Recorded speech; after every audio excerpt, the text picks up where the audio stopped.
The rifle bucked against Lieutenant Sao Chen's shoulder as she held the trigger down, fighting the climb that Major Hendricks had sworn, 3 hours ago in the briefing tent, would tear through her shoulder joints like tissue paper. 50 tangos pawed through the breach in the compound wall, exactly where Intel had missed the secondary explosive cache, which meant the entire Alpha team was now pinned in a kill box with 30 seconds before the extraction window closed. Hendricks was screaming into the radio that she needed to cease fire and fall back, but Chen had already done the math. 1 belt-fed magazine, 200 rounds, full cyclic rate at 800 rounds per minute, which gave her exactly 15 seconds to prove that a 118-pound Air Force combat controller could do what every ranger in the Phi base had told her was physically impossible for someone her size. The first 12 went down before Hendricks stopped shouting. Chen's training kicked in. Not the official Air Force curriculum, but the 2 years she'd spent on her grandfather's ranch learning to control recoil through skeletal structure rather than muscle mass, because her brothers had always been bigger and her grandfather had refused to let that matter. She locked her shoulders and let her hips absorb the rotation, keeping the muzzle in a tight horizontal sweep while the bolt hammered back and forth so fast the weapon became a single continuous roar. The second wave hit the wall at 7 seconds. Chen adjusted her stance and walked the fire pattern across the breach, because every round that missed was oxygen wasted and ammunition she couldn't spare.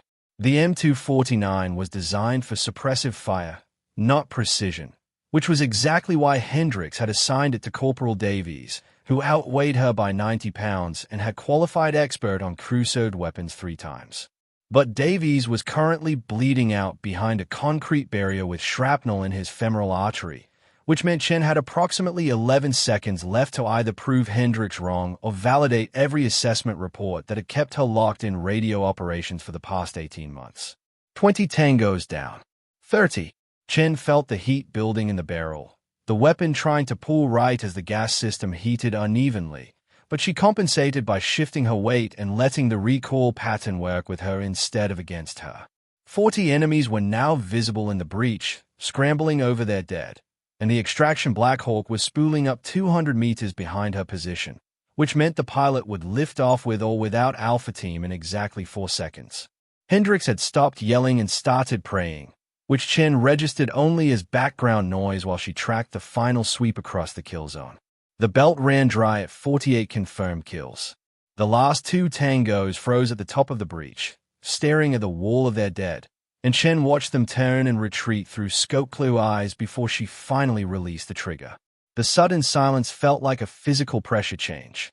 Behind her, someone was vomiting, probably Lieutenant Park, who'd spent the entire firefight insisting they needed to abandon Davies and run, and the Black Hawk's rotors were hitting full pitch, which meant she had maybe 90 seconds before liftoff regardless of casualties. Chen. Hendricks' voice came through her earpiece, flat and cold.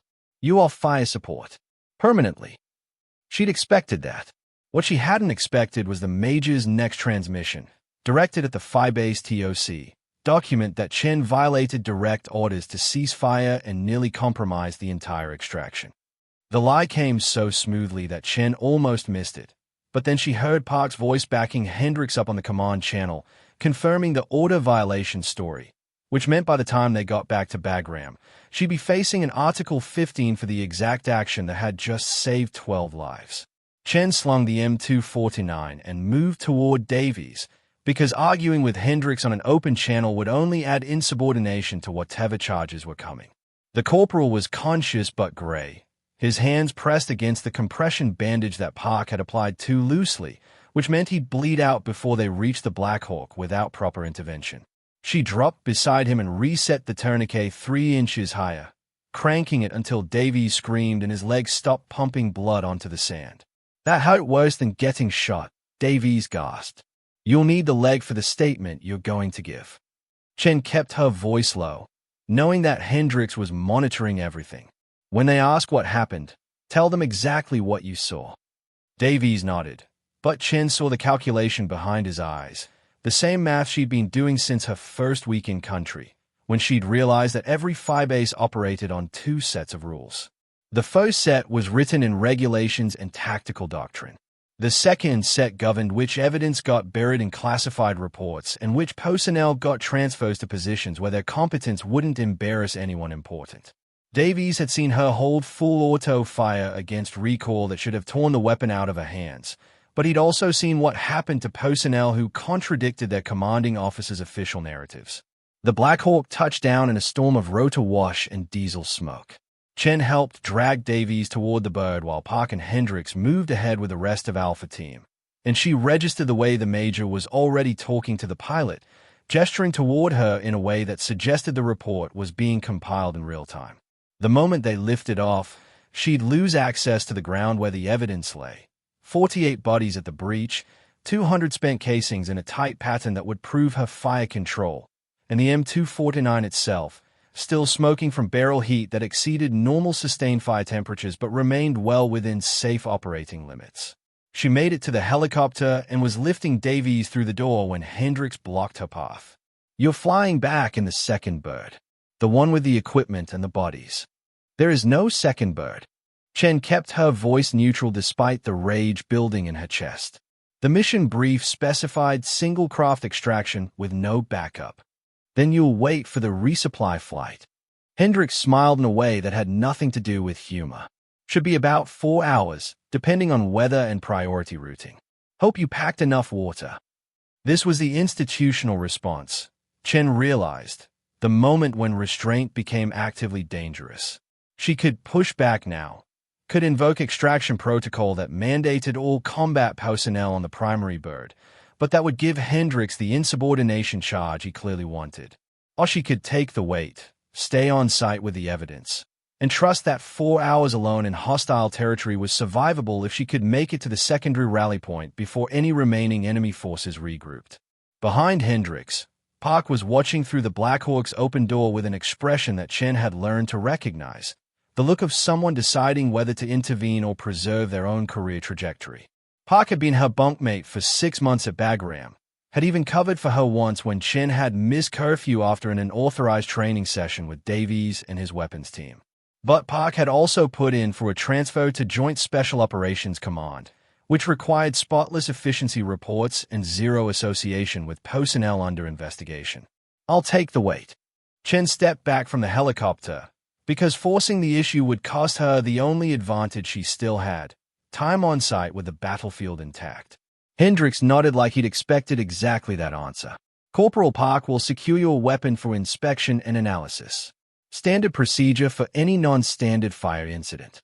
That was when Chen understood the full scope of what was happening. Without the M249, she'd have no way to prove that the weapon had been maintained correctly, that she hadn't modified it for easier recoil control in violation of Army protocols. Hendricks could claim equipment tampering, could suggest she'd endangered Davies by taking a weapon she wasn't qualified to operate, could bury the entire incident under enough procedural violations that the 48 confirmed kills became irrelevant compared to the list of regulations she'd supposedly broken. She unclipped the M249 and handed it to Park, watching her former bunkmate avoid eye contact while accepting the weapon. Davies was already strapped into the Black Hawk's deck, 2 doses with morphine to register what was happening, which meant Chen had just lost her best potential witness along with her primary evidence. The other Alpha Team members were either unconscious, wounded, or, in the case of Sergeant Morrison, carefully studying the helicopter's ceiling while Hendricks compiled his report on a tactical tablet. The Black Hawk lifted off 30 seconds later, rotors clawing at air that smelled like cordite and burning diesel. Chen watched it bank toward Bagram and disappear behind the ridgeline, leaving her alone at the compound with 4 hours until extraction and the growing certainty that Hendricks had no intention of sending a resupply flight at all. The Phi-Base TOC would be told she'd been picked up on the primary bird. The resupply manifest would show no personnel retrieval scheduled. And by the time anyone questioned the discrepancy, she'd be one more combat controller who'd gotten separated during a hot extraction and made poor decisions under stress. She conducted a tactical assessment of her situation, because panic was a luxury she couldn't afford. The compound was compromised but temporarily clear. The surviving tangos had retreated through the breach, probably to regroup at the village 3 kilometers south. Her personal weapon was an M4 with 4 magazines, which gave her 120 rounds if she could avoid wasting ammunition on suppressive fire. Water situation was critical. 1 canteen, maybe 16 ounces, which meant she had until dusk before dehydration became a serious threat. No radio contact authorized without the primary team, because solo transmissions from compromised positions violated operation security and would give Hendricks another violation to add to his list. The smart move was to head for the secondary rally point immediately, cover the 8 kilometers to the ridgeline extraction zone before enemy forces could reorganize. But Chen looked at the breach in the compound wall, at the bodies stacked in patterns that told a clear story of sustained controlled fire, and made a different calculation. If she left now, the evidence would be gone by morning. Enemy forces would recover their dead. Spent casings would be collected or scattered by wind, and the only record of what happened would be Hendricks' official report claiming she'd violated direct orders and endangered her team through reckless fire discipline.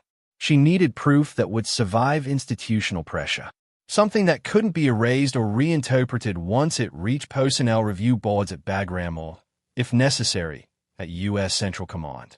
The Phibase TOC would have automatic security footage from the compound surveillance system, but that footage would be controlled by the same chain of command that had just abandoned her in hostile territory. She needed documentation that existed outside Hendricks' reach. Chen moved back to the compound's main structure and found what she was looking for: the Tactical Operations Center where the Phibase's forward observation team had been maintaining surveillance before the enemy breach. The equipment was still intact: 3 monitors showing feeds from roof-mounted cameras, 1 digital recording system with redundant storage, and most importantly, a secure SATCOM uplink that connected directly to CENTCOM's Intelligence Fusion Center rather than through the Phibase command structure. The cameras had captured everything. Chen pulled up the footage and watched herself lift the M249, so the way she'd locked her stance and controlled the recoil through pure technique, counted the rounds and confirmed the pattern. 48 kills. 15 seconds of sustained full auto fire. 0 friendly casualties from her position, which meant every round she'd sent downrange had hit its target or impacted safely in the breach corridor. The footage was time-stamped and digitally signed by the recording system, which meant it couldn't be altered without leaving forensic evidence of tampering. She copied the files to 3 separate storage drives because redundancy was the only protection against institutional erasure. 1 drive went into her left cargo pocket.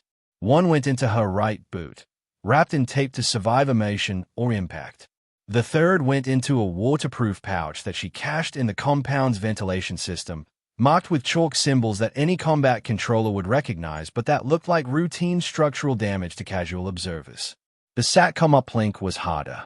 Chen knew that using it would create an official record of her transmission, which meant she'd be violating communications protocol the moment she logged in. But she also knew that Major Hendricks was counting on her silence, counting on the assumption that she'd either die in the compound or reach the rally point so degraded by heat exhaustion and stress that her testimony would be worthless against his official report. The institutional pressure worked best when it remained invisible, when personnel chose silence rather than face the career costs of speaking up. She logged into the SATCOM and composed a message to the CENTCOM intelligence officer she'd been CC'd on for the past 6 months, a colonel named Bradley who reviewed all combat footage from Air Force forward controllers and who had, on 2 previous occasions, questioned discrepancies between after-action reports and battlefield evidence. The message was carefully worded. She reported her tactical situation, attached the surveillance footage with timestamps, and requested confirmation of her grid coordinates for resupply extraction. Nothing in the text suggested conflict with her command structure or questioned Hendricks' decisions. But the attached footage told a story that couldn't be ignored by anyone reviewing combat operations with even minimal attention. Chen hit send and watched the progress bar crawl across the screen. The SATCOM was satellite-based, which meant the transmission took 4 to 5 seconds to complete, and she spent every second of that time expecting to hear vehicles approaching or to see enemy forces returning to the compound. The message went through at 15:47 local time, which meant Colonel Bradley would receive it during his evening review cycle at CENTCOM headquarters, assuming he was maintaining his normal schedule and hadn't taken leave or been rotated out since her last briefing submission. That was the weakness in her plan, Chen realized. She was gambling that an institutional process would work faster than institutional suppression, that the colonel would review her message and recognize its significance before Hendricks could bury the entire incident under classification restrictions or operational security concerns. But it was the only move available that didn't involve either dying in the compound or surrendering to a system designed to erase personnel who created uncomfortable evidence. She shut down the SATCOM and conducted a final sweep of the compound, collecting water from the operations center supply cache and field stripping an abandoned M4 for spare magazines. The sun was dropping toward the ridgeline, which meant she had maybe 90 minutes of good light left before dusk complicated navigation. The smart tactical move remained unchanged. Head for the rally point, cover 8 kilometers before full dark, and hope that whoever showed up for extraction wasn't operating under Hendricks' orders. Chen made it 300 meters from the compound before the first shots came. They weren't aimed fire, more like harassment rounds from a squad that had spotted her movement but hadn't yet achieved effective range. She dropped into cover behind a rock formation and assessed the situation through her rifle scope. 6 tangos, possibly scouts from the main force that had retreated through the breach, moving in a dispersed patrol pattern that suggested they were searching for isolated survivors rather than engaging in organized combat operations. The smart move was to evade and continue toward the rally point. The stupid move was to engage 6 hostiles when she was already alone in hostile territory with limited ammunition. But Chen had learned over 18 months of institutional pressure that smart moves were often exactly what her command structure expected, which meant they were also moves that could be counted or invalidated by personnel who controlled the official narrative. She settled into a firing position and took her time acquiring targets, because rushed shots would waste ammunition she couldn't afford to lose. The first tango went down with a single round through center mass. The second panicked and exposed himself while trying to reach cover. By the third kill, the remaining scouts had figured out where she was positioned and started laying down suppressive fire, which told Chen they either had radio contact with larger forces or were experienced enough to understand that a lone shooter wouldn't engage unless they had tactical confidence. The firefight lasted 7 minutes and cost her 2 magazines, which left her with 60 rounds and a tactical problem. The gunfire had announced her position to anyone within 3 kilometers, which meant the rally point was now compromised as a safe extraction zone. Enemy forces would move to cut off her route, and even if she reached the extraction coordinates, she'd be leading hostile elements directly to the pickup zone, assuming a pickup flight had been scheduled at all, which seemed increasingly unlikely given Hendricks' willingness to leave her at the compound. Chen checked her remaining water, 12 ounces, maybe less, and calculated her options. The ridgeline route was now a trap. The compound was indefensible against organized assault, which meant her only viable path was lateral movement toward the river valley 5 kilometers east, where the terrain favored defensive positions and water would solve at least one critical survival problem. The valley route added 2 hours to her timeline, but it was 2 hours of continued survival versus immediate contact with superior enemy forces. She moved east as the sun dropped below the ridgeline, navigating by compass and memory because night vision equipment had been aboard the Black Hawk with the rest of Alpha Team's gear. The terrain was exactly what she'd expected from the briefing maps. Broken rock and sparse vegetation, defensible for someone with good situational awareness but completely exposed for someone moving without support. Twice she heard vehicles in the distance, probably enemy technical trucks moving along the main road, and both times she went prone until the sound faded beyond audible range. The river valley appeared at 1903 local time, exactly where the maps had promised, a narrow gorge with seasonal water flow and good sight lines on the approach routes. Chen found a defensive position in the rocks 30 meters above the valley floor and finally allowed herself to stop moving, because her body was starting to show signs of heat stress that technique couldn't overcome. Muscle cramps in her calves, reduced sweat production despite the exertion, early stages of cognitive degradation that made navigation calculations take longer than they should. She drank half her remaining water and forced herself to wait before drinking more, because discipline and resource management was the only thing keeping her alive. The valley was dark now, with enough ambient starlight to show movement but not enough to identify threats at distance. Chen settled into a watch pattern, 30 minutes observing the approaches, 10 minutes allowing herself to close her eyes without fully sleeping, and waited for either extraction or contact with enemy forces that would make extraction irrelevant. At 21:34 local time, she heard the helicopter. Not the heavy thud of a Black Hawk, but the higher-pitched rotor signature of a little bird. Small, fast, usually reserved for special operations insertions where stealth mattered more than cargo capacity. Chen didn't move from her position, because unauthorized helicopters in hostile territory could mean rescue or could mean enemy forces had acquired U.S. equipment, and making assumptions about friendly forces was a good way to die from friendly fire. The little bird made 2 passes over the valley before setting down on a flat section of rock 60 meters from her position. 2 personnel dismounted, 1 pilot who stayed with the bird, and 1 passenger who moved toward her position with the confident stride of someone who knew exactly where she was hiding and didn't consider her a threat. Lieutenant Chen. The voice belonged to a woman, which was statistically unusual for special operations personnel, but not impossible. Colonel Bradley sent me to retrieve you and your evidence. You have 30 seconds to decide whether you trust that statement. Chen emerged from the rocks with her rifle at low ready, because trust was a luxury she'd lost somewhere between the compound and the valley. You're not resupply from Bagram. Bagram doesn't know you exist right now. The woman was dressed in civilian contractor gear rather than military uniform, which meant she was either CIA or one of the various private security elements that operated in legal gray zones. Bradley reviewed your footage, ran it through ballistic analysis, and determined you'd achieved physically impossible fire control for someone your size and weight.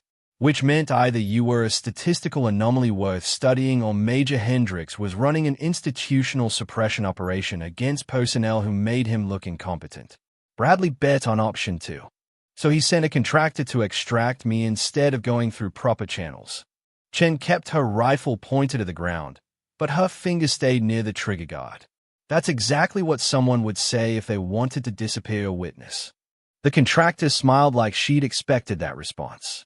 Fair point. Here's my counter-offer. You can wait here for Hendricks to send an actual retrieval team, which he won't, because officially you were picked up hours ago, or you can get on the helicopter with someone who has no career interest in whether you've filed charges against a major who's already under investigation for 3 previous evidence tampering incidents. She pulled out a tablet and turned it toward Chen, showing a document with CENTCOM letterhead and Colonel Bradley's digital signature. I'm authorized to extract you directly to Al-Adid for independent review of your combat footage. No fire-based stops. No contact with your chain of command. You'll spend 48 hours in a secure facility while investigators review the evidence, and then you'll either face charges yourself or become a witness in a very unpleasant inquiry. Chen read the document twice, checking for inconsistencies in the formatting and authorization codes. Everything appeared legitimate, but legitimate documents could be forged by anyone with access to military templates and basic graphic design software. The only real verification was the fact that the contractor had found her at all, which meant someone with access to her SATCOM transmission and her tactical position had directed this extraction, and that someone was either Colonel Bradley or an adversary sophisticated enough to intercept CENTCOM communications. If I get on that helicopter and you're not who you say you are, I've voluntarily climbed into a vehicle that could drop me over the ocean with no witnesses. Chen watched the contractor's face for any reaction. If I stay here and you are legitimate, I'm refusing a direct extraction order from a colonel who's already risking his career to protect evidence that threatens my command structure. Correct on both counts. The contractor checked her watch. 20 seconds. After that, we're lifting off with or without you. Because this airspace is only quiet until the enemy patrol patterns shift, and I'm not dying in this valley to save someone who's too cautious to accept help. Chen made the decision the same way she'd made every other decision since the breach, by calculating which choice preserved the most options for proving what had actually happened. She safeguarded the storage drive from her left cargo pocket, verified the second drive was still secure in her boot, and moved toward the little bird while maintaining situational awareness on both the contractor and the pilot. If this was an enemy trap, she'd have maybe 3 seconds to react once the helicopter lifted off and her suspicions were confirmed. If it was legitimate, she'd just committed to 48 hours of investigation that would either vindicate her fire discipline or end her military career. The little bird was airborne 90 seconds later, climbing fast and heading southeast toward Oladir at an altitude that made ground fire ineffective. Chen kept her rifle across her lap and watched the contractor's body language for any sign of hostile intent. But the woman spent the entire flight reviewing documents on her tablet with the bored efficiency of someone performing routine administrative work. The pilot never looked back from the cockpit, and the radio chatter was limited to brief navigation updates that sounded consistent with authorized flight operations. They touched down at Oladir at 2347 local time, landing at a maintenance hangar far from the main terminal where regular personnel processed in and out. A security team was waiting, 4 Air Force investigators in proper uniform with credentials that Chen verified personally before surrendering her weapon, and they escorted her to a facility that was clearly designed for witness protection rather than detention. Private room, decent food, communications access but monitored, and most importantly, a female JG officer who arrived at 0200 to explain exactly what came next. "You're not under arrest." Major Sarah Keller spread out a folder of documents on the conference table, each one tagged with classification stamps that suggested someone at CENTCOM was taking this seriously. "But you're also not free to contact your unit or leave this facility until we complete our review. Colonel Bradley received your footage, ran it through forensic analysis to verify it hadn't been tampered with, and discovered some interesting discrepancies between your surveillance video and Major Hendricks' after-action report." Chen said nothing, because speaking before understanding the full scope of an investigation was how personnel got trapped into statements that could be used against them later. Keller pulled up video on a laptop, the surveillance footage Chen had transmitted, now overlaid with ballistic analysis that tracked every round she'd fired from the M249. Red lines showed the trajectory paths. Yellow markers indicated confirmed kills. Green timestamps showed her rate of fire and total engagement duration. The analysis was clinical and definitive. 15 seconds, 48 targets eliminated, 0 rounds outside the designated fire corridor. "This is impossible." Keller looked up from the laptop.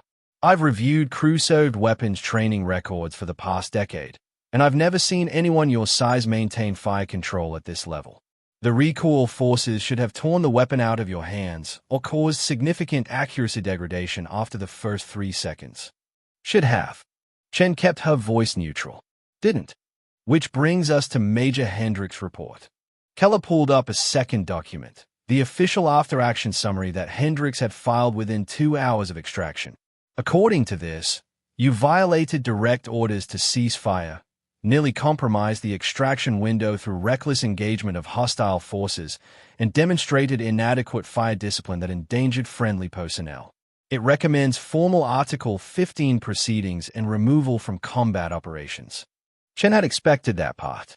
What she hadn't expected was the next document Keller displayed, a memorandum from the Firebase's ammunition officer, reporting that the M249 Chen had used showed signs of unauthorized modifications to the buffer system and gas regulator, suggesting she'd tampered with the weapon to reduce recoil at the cost of reliability and safety.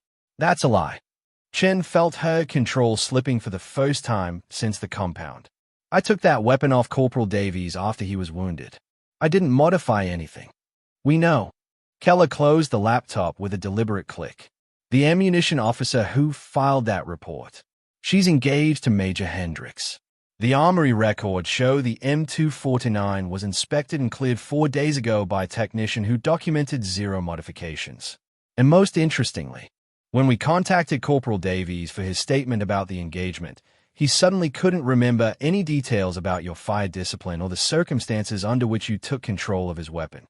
The pattern was now completely visible. Hendricks had systematically constructed a narrative that would bury the evidence of Chen's competence under enough procedural violations that the truth became irrelevant.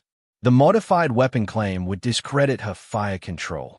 Davies' convenient memory loss would eliminate her primary witness. And the Article 15 recommendation would ensure she never had another opportunity to demonstrate skills that made her commanding officer look incompetent by comparison. "So what happens now?" Chen finally asked. "Bradley pulled me out of the Firebase, which means is protecting a witness. But protecting me doesn't undo Hendricks' report or stop the Article 15. That's where it gets complicated." Keller pulled out another document, This one stamped with red classification markings that indicated operational security restrictions. Colonel Bradley didn't just review your footage. He ran it through the Special Operations Training Analysis System, which compares combat performance against known capability baselines. Your fire control scored in the 98th percentile for crew-served weapons employment, higher than some personnel who've spent years in dedicated machine gunner positions.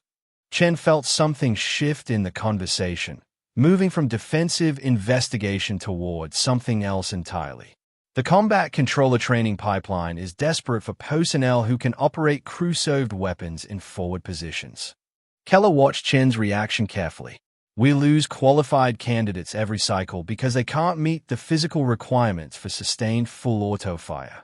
You've demonstrated a technique that apparently works around those requirements, which means you're either going to be buried under Hendricks' paperwork, or you're going to be transferred to a training position where you can teach your methodology to other controllers who've been rejected for the same reasons you spent 18 months in radio operations. It wasn't vindication. It was institutional repurposing, taking someone who'd exposed command incompetence and converting them into a training asset where their competence could be useful without threatening the careers of field commanders who couldn't match their performance. And Major Hendricks? Chen asked. Does he face any consequences for falsifying evidence and abandoning personnel in hostile territory? Keller's expression went carefully neutral. Major Hendricks is being reassigned to a staff position at the Pentagon, where his expertise in tactical planning will be put to better use than field command, which was military code for. He'd been promoted sideways into a job where he couldn't harm personnel, but couldn't be officially punished without creating a scandal. The residue cost was now clear. Chen could accept the transfer, become a training instructor, and watch her combat footage get buried under operational security classifications that would prevent it from ever being used as evidence against Hendricks. Or she could refuse, push for formal charges, and spend the next 2 years fighting an institutional system that had already decided she was more useful as a training asset than as a witness in a command misconduct case. When does the transfer take effect? Chen kept her voice steady despite the anger building in her chest. Immediately, assuming you accept. Keller slid the paperwork across the table.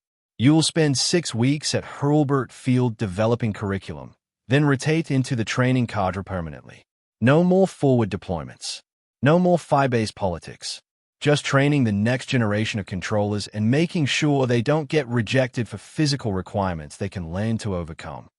Chen signed the document because the alternative was watching everything she'd risked get erased by classification stamps and institutional memory. The surveillance footage would remain locked in CENTCOM archives, viewable only by personnel with proper clearance and operational need-to-know. Major Hendricks would continue his career at the Pentagon, his record clean except for a notation about leadership development opportunities that wouldn't prevent future promotions. And Corporal Davies would recover from his wound without ever remembering the combat controller who'd saved his life by doing exactly what everyone had told her was impossible. The transfer orders came through at 0800, signed by a full colonel Chen had never met but who apparently had enough authority to move personnel across commands without triggering the usual review process. She was given 3 days of administrative leave to process out of her forward position, collect her gear from Bagram, and report to Hurlburt Field for training development duties. The Article 15 recommendation disappeared from her record, replaced by a commendation for exceptional technical proficiency in crew-served weapons employment under combat conditions, generic enough that anyone reading it would assume she'd performed adequately rather than impossibly. Chen spent her last day at Al-Adid reviewing the surveillance footage one final time, watching herself hold full auto fire against recoil that should have been impossible, seeing the proof that competence could be both recognized and buried by the same institutional system. 48 confirmed kills. 15 seconds of sustained fire. 0 friendly casualties. And all of it about to vanish into classified archives where it would never threaten anyone's career or challenge anyone's assumptions about what someone her size could accomplish. Major Keller found her in the review room at 1700, watching the footage loop through its 4th repetition. You know you're allowed to feel angry about this. Anger doesn't change the outcome. Chen paused the video on the frame showing her locked stance. Perfect technique, impossible result. I proved I could do it. That's going to have to be enough. Is it? Keller sat down across from her, folders tucked under one arm. Because I've been doing this job for 6 years, and I've seen a lot of personnel get reproposed by the system. Most of them accept it because fighting institutional pressure is exhausting and usually pointless. But most of them also didn't eliminate 50 enemies with a single magazine while their commanding officer was actively working to bury the evidence. Chen looked at the JAG officer carefully, searching for whatever angle this conversation was actually pursuing. Are you suggesting I should push for formal charges against Hendricks? I'm suggesting that you have options most people don't. Keller opened her folder and pulled out a document Chen didn't recognize. A personnel transfer request, stamped with approval signatures from someone at the Defense Intelligence Agency. The training position at Hurlburt is guaranteed. You've signed the paperwork, and that assignment is locked. But there's a secondary opportunity that Colonel Bradley wanted you to see before you left Al-Adid. The document described an experimental program testing advanced fire control techniques for special operations personnel, essentially what Chen had just been assigned to develop, but operating under DIA oversight rather than Air Force command structure. The program would run for 2 years, document successful techniques, and most importantly, operate with full authority to publish findings in military journals and training curricula that would be visible across all service branches. This doesn't protect the surveillance footage, Chen said, scanning the authorization codes. Hendricks still gets away with falsifying evidence. Correct. Keller didn't look away from Chen's expression. But it does mean that every combat controller who gets rejected from the pipeline for physical requirements will have access to documented proof that technique can overcome size and strength limitations. Your methods will be credited. Your name will be attached to the curriculum. And every time someone reads that training manual, they'll be reading evidence that you did something everyone said was impossible. It wasn't justice. It was institutional compromise, taking the proof of competence and converting it into training value while letting the misconduct disappear into classified archives. But it was also something Chen had learned over 18 months of fighting command structure pressure. Progress happened through documented proof, not through individual vindication. She signed the secondary transfer request at 1815, committing to 2 years of experimental training development under DIA oversight. The Hurlburt assignment would serve as her cover position, but the actual work would happen in classified facilities where her methods could be tested, refined, and most importantly, documented in ways that couldn't be erased by embarrassed commanders. Chen left Al-Adid 3 days later on a transport flight that routed through Germany before landing at Hurlburt Field. The surveillance footage remained locked in CENTCOM archives, classified at a level that would prevent casual access but not prevent authorized training review. Major Hendricks sent her a brief email congratulating her on the transfer and wishing her success in her new position. Professional courtesy from someone who understood they both survived an institutional collision by accepting roles that neutralized their mutual threat. The real cost appeared 6 months later, when Chen was developing curriculum materials and discovered that Corporal Davies had been medically retired with full benefits and a commendation for his service at the compound. His after-action statement, finally released from classification review, described the engagement in careful detail. The enemy breach, the impossible fire control, the extraction that had saved his life. But his statement also included a final paragraph noting that he couldn't specifically recall Lieutenant Chen's identity due to the morphine he'd been given for pain management, which meant his testimony was considered unreliable for any future investigation into command conduct. Davies had been given a choice between retirement with benefits or continued service under commanders who would remember his willingness to testify against one of their own. He'd chosen survival over truth, which was exactly what the system had designed him to choose. Chen filed his statement in her personal records, alongside the sanitized commendation that had replaced the Article 15 recommendation, alongside the transfer orders that had converted her from forward combat controller to training instructor. Evidence of competence, proof of institutional suppression, and documentation that the truth had been preserved even if justice had been deferred. She conducted her first training class at Hurlburt Field in March, teaching 16 candidates the skeletal structure techniques that would let them control full auto fire regardless of their size or strength. 12 of the 16 passed qualification on crew-served weapons, a success rate that was statistically impossible according to previous pipeline data. The training manual she developed was published across all service branches within 8 months, credited to advanced research in fire control methodology without specifically mentioning the combat engagement that had proven the techniques worked. On the 1-year anniversary of the compound engagement, Chen received a brief message through encrypted email. Colonel Bradley, congratulating her on the training program success and noting that the surveillance footage had been reviewed by 3 separate investigation boards as part of ongoing assessment of command accountability in forward operations. The footage remained classified. Major Hendricks remained at the Pentagon, and Chen remained at Hurlburt Field, teaching techniques that she'd proven under fire to personnel who would never know exactly why their instructor was so certain that competence could overcome institutional pressure. The residue cost was permanent. Proof existed, but justice remained classified. Competence had been recognized, then reproposed. And somewhere in CENTCOM archives, 15 seconds of surveillance footage showed a 118-pound Air Force combat controller doing exactly what everyone had told her was physically impossible, evidence that would remain locked away until the institution decided it was safe to acknowledge that sometimes the people they tried to bury turned out to be the people they needed most.